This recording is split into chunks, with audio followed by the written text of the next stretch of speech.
Ruthless Church，你好。今天我要告诉你们一个故事。很久以前，我想是2005年，我在 Atlanta Toyota 工作。有一天，我碰到一个从中国来的人，他要买一辆Toyota 汽车。我是他的售货员。那个从中国来的人不知道我会说中文，所以我们在那个汽车的时候，他跟他的太太开始谈话。我想两个分钟过了，我想他不知道我会说中文，我应该告诉他，所以我说 "Excuse me, sir, I can understand you." Okay, 用英文说。So, one time I was working at Atlanta Toyota in Atlanta, obviously, and a guy from China came and wanted to buy a Toyota, and he didn't know that I spoke Mandarin. So we were in the car, and he was talking with his wife, and a couple minutes passed, 2 or so, and I started feeling like I should tell him that I could understand him. So I ended up saying to him, "Excuse me, sir, I understand you."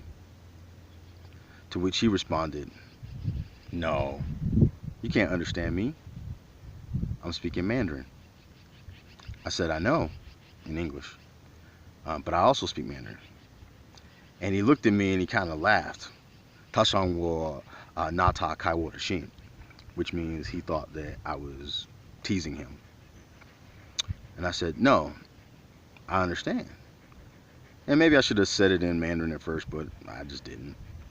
And he said, "Really? 真的吗?" 我说真的，我听得懂。他说哇，哎呀 "You can understand me?" I said, "Yes, sir. I told you I can understand you."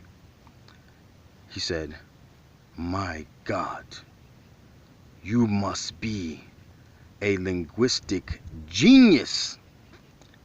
To which I said, "No, I just went to school." And he said, "No." And he judged the book by its cover, which we do a lot, and that's the point of this post. Because at the time, I had locks probably down to here, which for some people I probably didn't look like a good car salesman as it was. And I'm here in Atlanta, and this guy's talking about,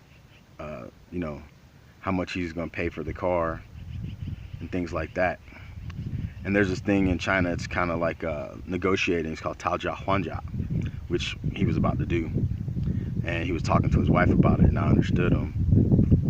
So I felt bad about it because I felt like I was eavesdropping. So I just told him.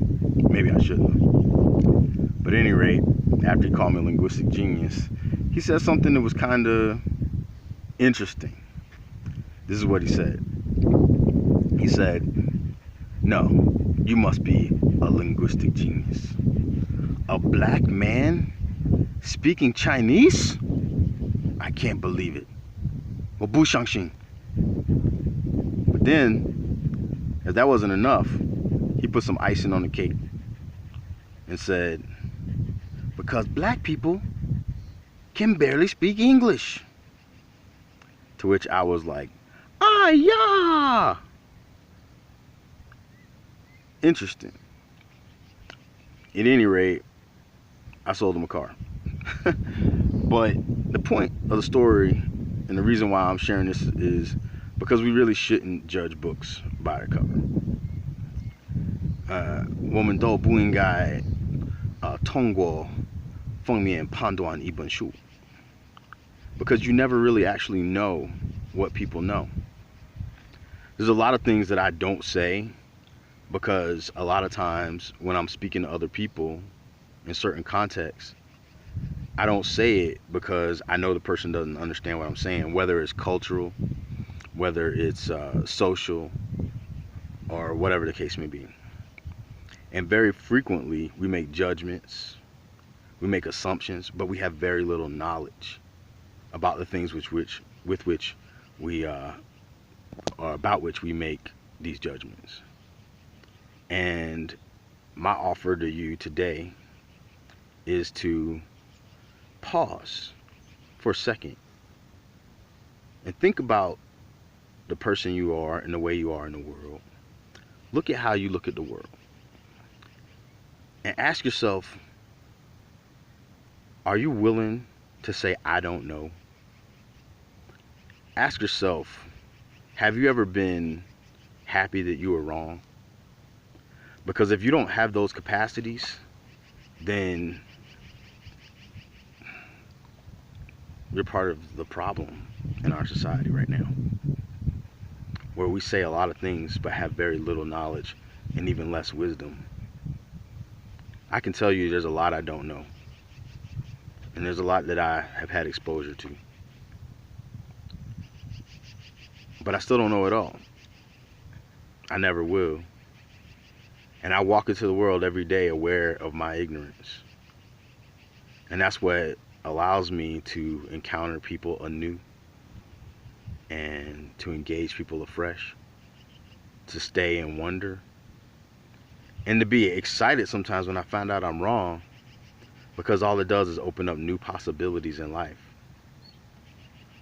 So if there's something in your life that you might be wrong about, but you're too afraid to admit it, maybe because of ego, I challenge you to open the door to greater possibilities, because they're waiting for all of us if we can just open our hearts, open our minds, open our eyes, and see.